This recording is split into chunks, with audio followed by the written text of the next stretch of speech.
అవినీతి, డబ్బు దొంగతనం, దాన్ని తప్పుడు మార్గాల్లో పెట్టుబడులు పెట్టి తప్పుడు కంపెనీలు పెట్టడం, ఇక్కడి నుంచి పుట్టింది ఆయన రాజకీయం. మనకు తెలీదా? 2014లో ఎలక్షన్లు అయిన నాటికే తెలుసు అతని రాజకీయం ఏంటో. 2014 నుంచి 19 వరకు అతని నేర స్వభావాన్ని, అతని నేర సామ్రాజ్యాన్ని కట్టడి చేయకపోవడం మన తప్పు. అదే తప్పు ఇవాళ మళ్ళా 2024 నుంచి కూడా చేస్తున్నాం. దీనికి బాధ్యత వహించాల్సిన వాళ్ళు గుర్తుపెట్టుకోవాలి.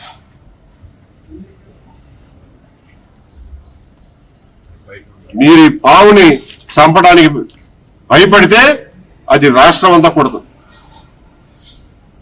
జగన్మోహన్ రెడ్డి గారి మనస్తత్వం గురించి కానీ, ఆయన రాజకీయ పద్ధతి గురించి కానీ ఎవరికి మొదటి నుంచి ఏ డౌట్లు లేవు. అమాయకంగా కళ్ళు మూసుకుని కూర్చున్నాడు, మోసపోయారు. కళ్ళు తెరిచిన వాళ్ళు ఎవరు మోసపోలే. జగన్మోహన్ రెడ్డి గారికి ఎట్లా వచ్చిందో, పుట్టుకు నుంచి ఉందో తర్వాత వచ్చిందో తెలియదు, కానీ ఆయనకి ఒక వింత మానసిక వ్యాధి ఉంది. ఆయన ఊరికే అంటున్నా సైకో అని. ఆయనకి నా ఉద్దేశంలో స్కిజోఫ్రీనియా అని ఒక రోగం ఉంటుంది, మానసిక జబ్బు. Schizophrenia means alternating cycles of sanity and insanity అంటారు. అంటే కొద్ది రోజులు బాగుంటాం, కొద్ది రోజులు బాగోపోవడం మానసికంగా. It is a type of psychotic disorder. కొన్ని రోజులు బాగుంటాడు, బాగున్నప్పుడు వెళ్ళి బెంగళూరులో కూర్చుంటాడు. మళ్ళా ఆ పిచ్చి తలకెక్కగానే ఇక్కడికి వచ్చి ఏదో ఒకటి మాట్లాడి వెళ్ళిపోతాడు. గతంలో కూడా ముఖ్యమంత్రిగా ఉన్నప్పుడు కూడా చూసాం, అప్పుడు కూడా ఇదే పద్ధతి. పిచ్చి వేసినప్పుడల్లా ఒక ప్రెస్ కాన్ఫరెన్స్ పెట్టడం, నోటికి వచ్చిందల్లా వాగిపోవడం. ఆ తర్వాత ఏం చేసుకునేవాడు మనకు తెలిసేది కాదు. That may be same cycle. ఇంట్లో కూర్చొని పబ్జీ ఆడుకునేవాడు, ఏం చేసేవాడు మనకు తెలియదు. కాబట్టి ఆయన కొత్తగా వచ్చింది ఏం కాదు ఇది.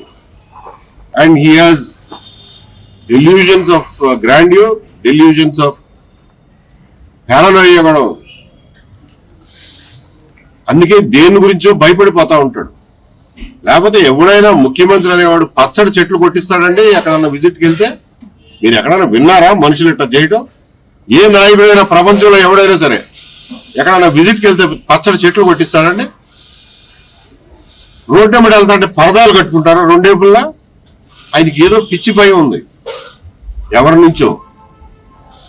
తను చేసిన పాపాలు తనను వెంటాడతాయన్న భయం ఏమో, కానీ మొత్తానికి ఆ భయం అది మామూలు భయం కాదు.